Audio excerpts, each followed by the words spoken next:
Hi guys, Mami Pag is here. Kamusta po kayo?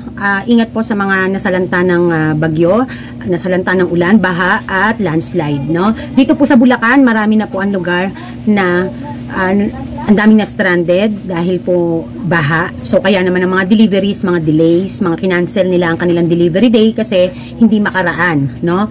So ingat po mga kasari, ingat mga suki at ingat sa lahat, no?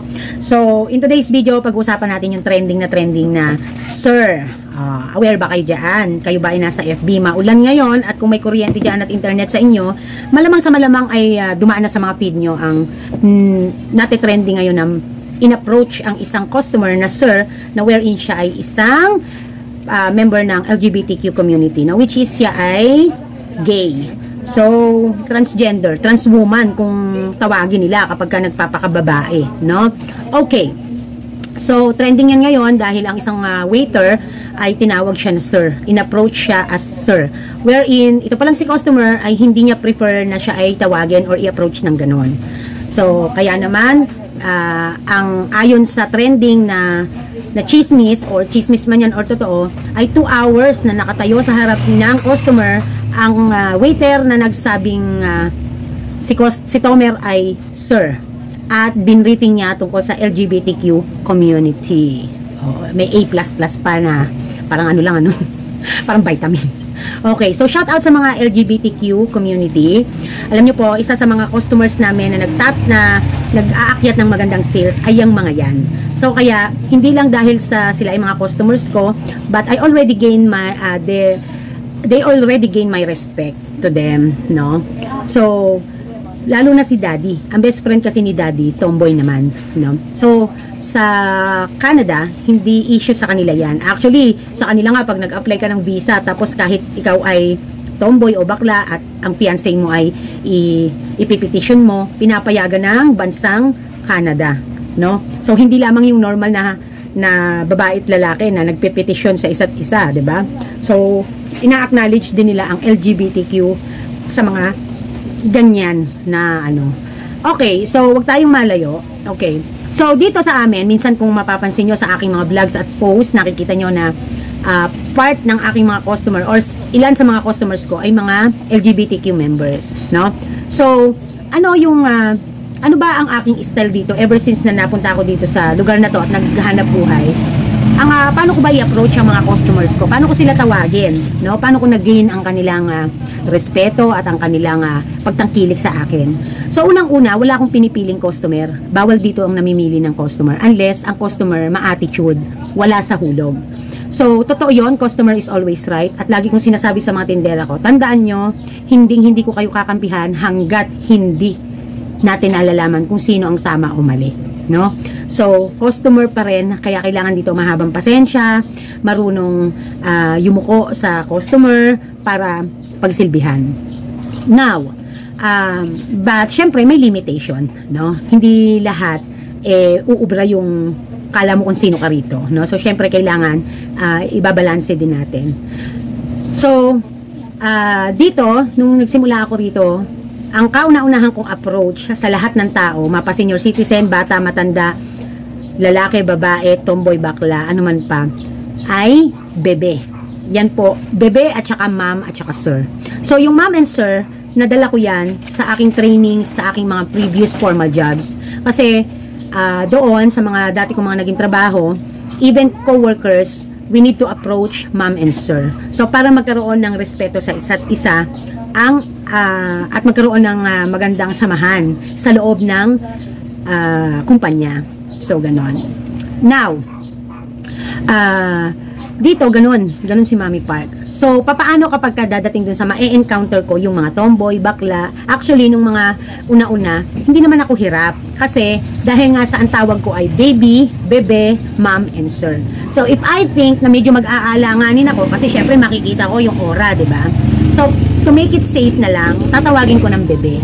And then, if hindi ko sure na if they want na ma-address ng mom and sir, no, lalo na kung bakla at saka tomboy or ate, kuya, para to be sure, ang gagawin ko is bebe na lang ang itatawag ko. So, meron ako dati ditong tindera. May tomboy dito na natawag niya yata ng ano, may tomboy dito, natawag niya ng ate. Tapos may bakla dito bumibili, natawag niya naman ng kuya. So, buti na lang mababait ang mga LGBTQ dito sa community namin. So, hindi sa kanila ano yun, hindi sa kanila big issue, hindi bothered, no?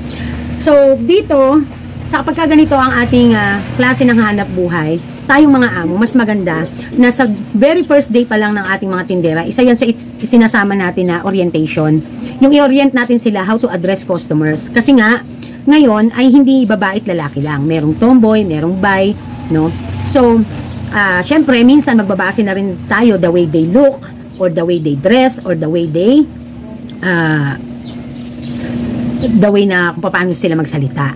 So, to be safe, bebe, baby, ma'am, sir. So, kapag ka dyan sa dumating nga sa may LGBTQ, ang ginagawa namin, bebe na lang. Tapos, bebe, ano bang pangalan mo? No? So, kung magsasabi ng pangalan na Ricky, pero bakla siya, o sige, Ricky, no? Or kaya, Mr. Ricky, o kaya naman ay bebe, no? So, napakadali lang i-analyze or napakadali lang practicein how they will approach in a nice way, na may respeto, na mararamdaman nila na they are very welcome at walang halong pangungutya ang pag-approach sa kanila. Now, paano naman kung nahado ka sa mga establishment na formal, tulad nung nangyari sa trending, nasa isang restaurant ang isang member ng LGBTQ and gusto niya na i-approach siya as ma'am, no? Hindi sir, kasi siya ay parang trans woman na. So, in that case, so, syempre, huwag tayong bias dito. Sa part mo as a LGBTQ community, you cannot expect all the time talaga na everybody will call you the way you want to call them. Okay? So, sana ay sinabi mo na lang, no? Sinabi na lang na wag mo na akong seren, ma'am na lang, okay ako sa ma'am, no? So, magigets na ng empleyado yon, ng waiter. Ngayon, sa part naman ng empleyado, dapat isa ito na sa sinasama sa orientation, the way mo pagsilbihan ang customer. So, sa pagpasok pa lang, pag-estima pa lang, yung i-address mo sa kanila. No? Kasi sensitive ngayon masyado ang ibang mga LGBTQ na talagang minsan feeling nila, agad-agad, lahat ng tao ay maa-approach sila the way they want it. No? Siyempre may mata tayo, may pandinig tayo. So, iniisip natin yung pinaka the best na kaya natin para sa mga customer natin na LGBTQ. Kaya lang, yun nga, kung may orientation from the management, ay yun tamang diskarte paano maa-approach ang customer ng mga LGBTQ members, mainam pa na sa una pa lang sasabihin ng, ano po ba ang inyong pangalan? Ano po ang pangalan nyo para po matawag ko po kayo sa pangalan nyo? Ano ko po ba kayo pwedeng tawagin? So, hindi naman masama iyon. So, nag-aral ako ng HRS, no? Hotel and Restaurant Services. Nag-aral ako niyan. Hindi tinuro yan sa amin, no? But, I have the sense na when it comes to service, kasi bata pa naman ako, nagtitinda na ako. I have already the sense kung ano ang discarding i-approach ko nang hindi ako napapagalitan ng isang LGBTQ customer. Okay? So, hindi lahat nasa LGBTQ ang adjustment at hindi rin lahat ay nasa mga service or sa mga tindero-tindera or sa management ang adjustment. Dapat maghimit halfway. Okay? I-orient na ang mga empleyado when it comes to that.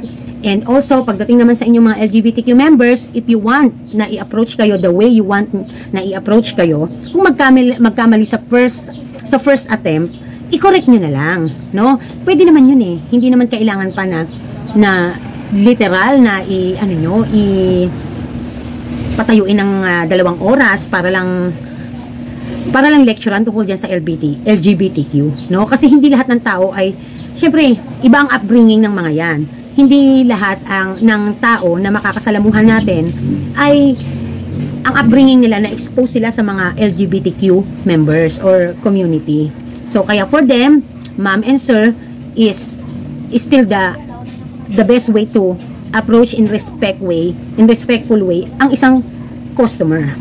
Okay? So, shout out lang sa kanila. So, I'm so happy na lang na napaka-friendly at napaka-ano ng mga ano dito sa amin, ang mga LGBTQ community, no? Talagang makikita mo talaga na at talagang marami sa kanila talaga, customer namin dito. So, dahil kasi si Mami, versatile ako eh. Kahit sino, no, nakakausap ko. Pag nanay, o usapang nanay. Pag matatanda, o usapang matatanda. Pagka usapang mga cool na, mga kabataan, no? So, strike anywhere ako pagdating sa customer. Yun ang isa sa magandang namin dito. Kaya pinagmamalaki ko ang customer service dito.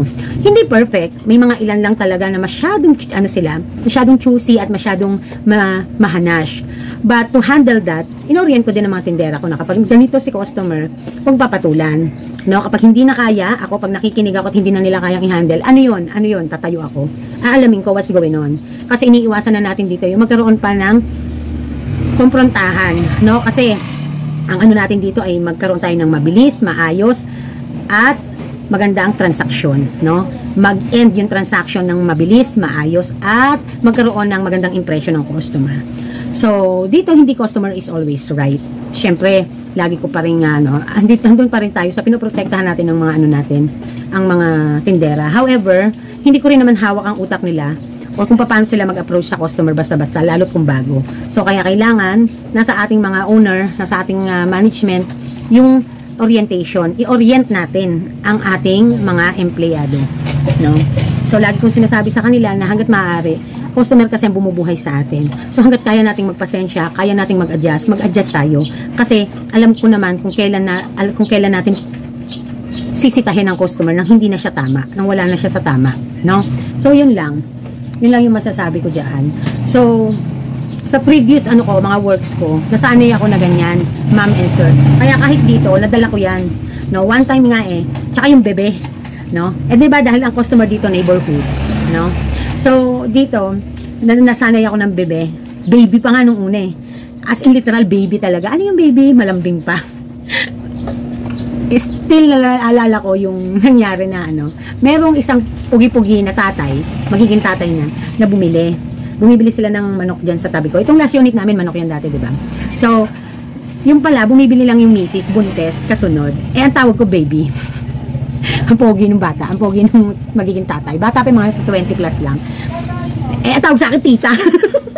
Ang tawag naman sa akin, tita. Ako, baby. So, biglang dumadating yung asawa, buntes, ang laki-laki ng tiyan. Tapos, ang sama ng tingin sa akin. Di tinawag ko din siyang baby. Di ba? Tinawag kong baby at tsaka ma'am, no? So, para maalaman niya, maintindihan niya na lahat, I call everybody baby, no? Ang lambing pa. So, siguro, iniisip niya, I'm flirting. Bago ako dito, di ba? Bago-bago pa ako. Nung bago-bago ako dito, mukha pa akong tao.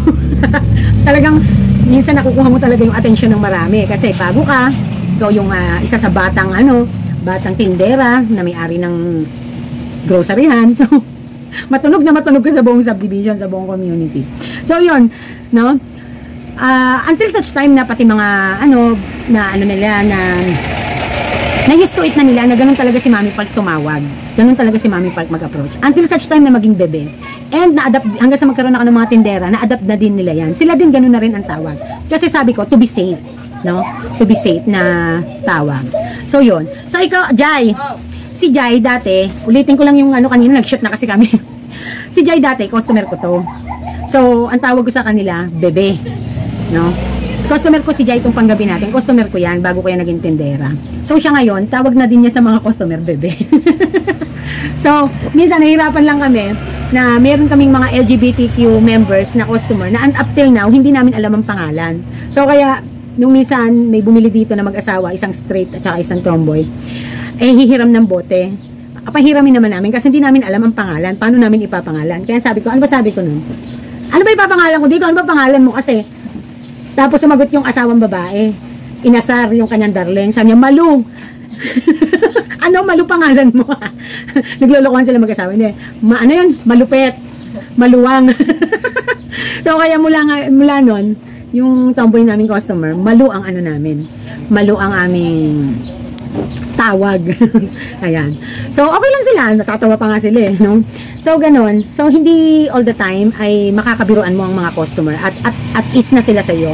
So, it takes time then to build a good relationship between customer and the owner or the tindera na in a way na neighborhood, isa lang tayong community at kahit pa paano ay nabibiro at na-approach ka. So, kahit dito, kahit si Jay, sasabihan ko, ang pagbibiro sa customer, hindi basta-basta, no? Kasi, dito, minsan, ang mga customer, ayaw nila nang basta binibiro pag hindi pa nila feel. Meron nga akong tindera dito meron akong customer, ako hahanapin. Tapos yung tindera ko, dinadaan-daanan lang niya. Eh, yung tindera ko naman, sige, sunod. Kung saan pupunta yung customer, sige, siya sunod. Tapos, asan ba si Mami Park? Parang hindi niya feel pa yung tindera. Until such time, naging feel na niya yung tindera. Hindi na ako hinahanap. Yung tindera na ang hinahanap. Asan ba Mami, tindera mo? Kaya ganon. Lalo pag busy ako. Pero dati, kahit busy ako, istorbohin nila ako, mga customer na yan. At pagka hindi nila feel basta agad ang tindera, ayaw nilang magpaasikaso. May mga ganon silang moment. May mga ganon silang entra sa buhay. And I can read them. At alam ko na yan, no? Kaya ako, tatayo ako. Tapos, uy, nga pala ito bago kong tindera. No, pag wala ako, ito trainee to ngayon. Kaya, minsan lolokohin ko naman yung mga customers namin. Or kaya, sasabihan ko, uy, huwag nyo niloloko yan, bago yan, baka mag-resign. Kasi may mga mabibirong customer din dito. So, ganun lang, no? Na nagigets nyo ba? Parang enjoy lang, no? So, isa talaga sa pinagmamalaki ko yan na dito. So, meron naman na, ang nakakasad part naman minsan is, nababalita na hindi ako may-ari at ang may-ari si Daddy. So itong si Jai dati, ang kala niya tindera lang ako rito. Tapos yung pala asawa ko ng kano. Wisit. Di ba? Akala, kasi dati kasi mukha akong tao, talagang mukha akong madam, kung gumayak. Pero ngayon, mukha akong madaming alam lang. losyang na ganon. No? Pero okay lang naman yun. It's totally fine. Mas maganda pa rin ang simple. So, nung minsan naman, nandun ako sa Bank of Commerce, may transaction ako doon. Tapos yung guard doon, nagkaroon kami ng kwentuhan kasi hindi ko agad kinuha yung motor ko. Dahil sabi ko, pupunta muna ako sa kabilang bangko dahil meron akong gagawin. And then, sabi ko, salamat kuya, sa Pulong Buhangin na lang ako pupunta, maraming tao. Sabi niya, taga saan ka ba? Sabi ko, taga Pande. So, nagkaalaman kami na iisang subdivision lang pala ang tinitirhan namin. At hindi niya ako kilala. Ang kilala niya na si Daddy Park, ang may-ari ng tindahan. O, diba? Ang taray. Dati, kilalang kilala ako. Ngayon, ang nakikilala si Daddy Park. Ang taray, Pero ever since naman yung mga talagang inabutan ko dito, alam naman nila na ako yun. So, hindi pala lahat talaga kilala ako. No? Nang mga bagong salta rito. Ayan si Jai, kala niya tindera ako. Kasora yan no? Nalaman ko na lang dito. Sabi niya, actually dati ate, akala ko, tindera ka dito. Tapos si Kano ang may-ari. Si Daddy Park ang may-ari. Kaloka. But anyway, so yun lang ang ating pag-uusapan dyan, no? Tandaan nyo mga kasari, at ano man ang maging negosyo nyo, i-orient nyo ang inyong, isama nyo sa orientation ng empleyado, lalo na sa mga bago, kung paano i-approach at i-address ang ating mga customers. Malaking bagay ito, simple lang, pero malaking bagay ito na makakatulong na mapanatili natin ang ating mga customers. Kasi minsan, hindi naman natin alam kung sino ang mga customer na bongga. No? Hindi natin alam, simple lang pala, pero sila pala yung mas mapepera. Hindi natin alam na minsan lang napadpad dito sa atin, pero tayo ang piniling bilhan ng mga pang party needs nila na alak, 'di ba? Yelo, chichirya. So, kaya to be safe, lahat wag nating bibigyan ng gawin nating pantay-pantay, no? So, special dapat lahat sila. Pero syempre, may priority din, no? Siyempre kami dito, priority talaga namin dito. Yung mga laging bumibili dito. So kahit mayaman ka, bumaba ka pa sa sasakyan, at minsan ka lang namang nabili sa akin, hindi kita basta-basta, yung tipong as in talagang iiwanan ko ang isang simpleng customer ko para sa iyo. Maghintay ka rin. Kasi meron akong customer. Yun ako. Kasi mahalin ng mga customer dahil yan ang bumubuhay sa ating negosyo. No? Kaya yan din ang tinuturo ko sa aking mga tindera. Gawa kasi ng, syempre, pag maganda ang benta, makasasahod sila on time. Makababali sila pag gusto nila. At higit sa lahat is magtatagal tayo sa larangan ng pagninegosyo. Diba? So mag-shoutout na tayo, no?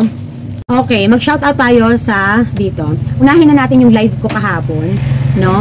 So may nakahula ba? Natatawa ko sa mga comments nyo, nagpa-pop up. However, I cannot able to to shoutout, to vlog kahapon.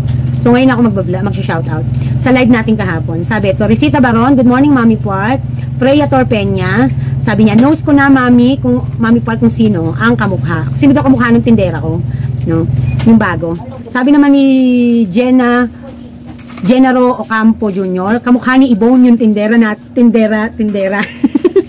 Opo, siya po talaga yung kamukha. Actually po, nung unang dating niyan, iniisip ko talaga, parang familiar siya sa akin, parang may kamukha.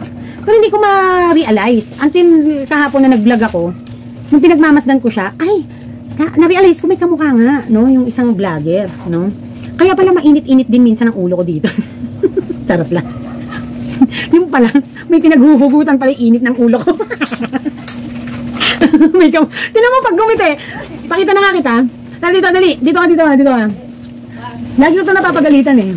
Kasi pinitiganan natin, tinetraining natin, magpapasukan na kasi. Pero, in fairness naman sa kanya, okay lang siya. Okay na. O, sino ka mukha? Ano mo ulit yung buhok mo? Tanggalin mo ulit yung buhok mo. Dali! Dali na! Bagsak mo ulit yung buhok mo. Lumapit ka rito. Yan. Ang pangalan niyan, Angelica. Oh, kamukha talaga! May picture tayo. Kabilang side. Hindi naman ganyan. yung ano lang, yung side view ng konti. Yan. Ay! Papakita ko sa inyo kung sino yung sinasabi kong kamukha niya. Mamaya, pagtapos ko mag-shout out. So, yun, no? Ayan. Alam niyo guys, mahirap magpaka-plastic. Talagang sasabi ko, nararamdaman ko. Natutuwa lang ako sa kanya. Pero in fairness naman sa kanya, no? Siguro ito ma-enhance lang. Kasi kapapanganak lang, 18 anyos, guys. Imagine that, no? So, kaya, ngayon pa lang siya magre-regain kahit pa paano ng ganda. Jai, ano na nangyari dito sa sa kape ko? Ayan, Juanito San Mateo, mami, ang tindahan nyo 5 na. Kasi 3 sa'yo, 2 kay Lola Pat. Pakiramdam ko, ganun din ang tindahan namin. Kasi diba, 3 unit to. Tapos yung kay Lola Pat, 2 unit. Pinag-iisa-isa lang.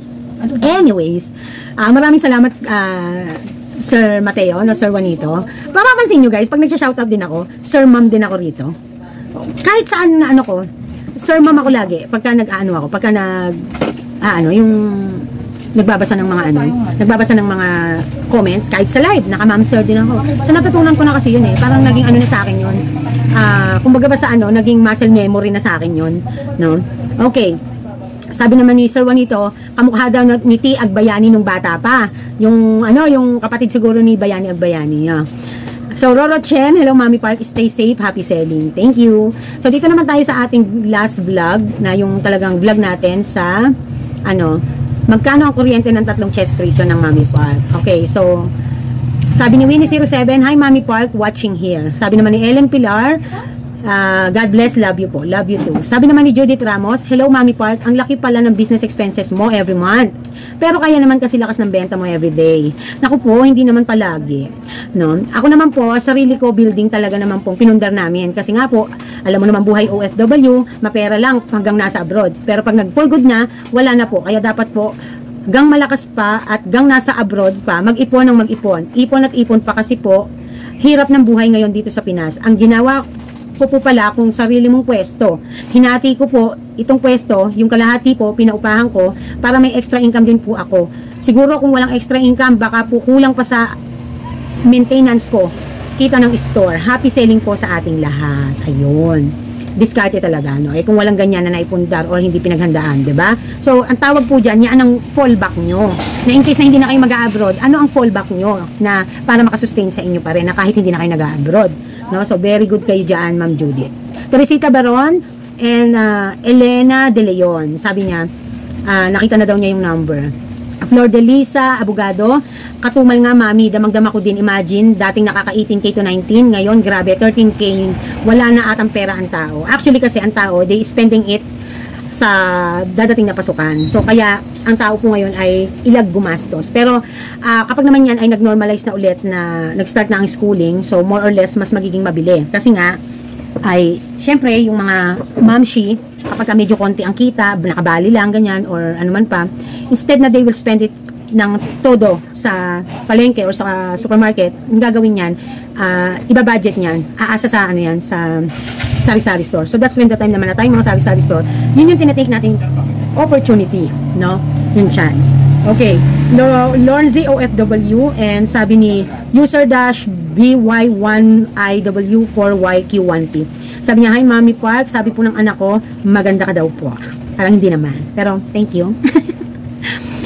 Saan ba ako nakita? Dito sa YouTube o dito sa personal? Pag sa personal, tsaka. Pagka dito sa cellphone, agree ako, maganda talaga. Imagine niyo naman, flawless ang pes ko dyan. Pag sa personal, doon ako maniniwala. Pero pag sa camera, maniniwala ako. Ayan. 4 years old po siya, kilala ka din po niya, ikaw daw po si Mami Park. Ayun. Pa-shoutout po, Andre po ang niya. So, shoutout, Andre. Hello, baby. Kamusta ka? Ikaw ba ay taga rito sa atin, sa Willow Bend? bumibili ka ba kay Mami Park o sadya talagang nanonood ka lang ng video ni Mami Park. So, kung taga rito ka sa atin sa Willow Bend, pag bumili ka dito, tawagin mo ko, magpakilala ka ha. Ayan. So, yan lang, no? At, paano? Hanggang dito na lang, till next time ang ating pag-uusapan at pag-aaralan. Okay? So, keep safe everyone. At harinawa ay magkaroon tayo ng magandang benta at laban lang, no? Pare-pares lang tayong struggling. Huwag kayong mag-alala, no? Pare-pares lang tayong struggling. Dati, na-expect ko na kapag ganitong tag-ulan, mas mabili kasi ganun ako dati. Ngayon, iba. Tag-ulan, tapos sabay pa na magpapasukan, hindi mabili. Pero fighting lang, nakakaraos pa naman. So, this is Mami Park and this is Team Park. Nagsasabing tindera is my proud career. Fighting! Bye!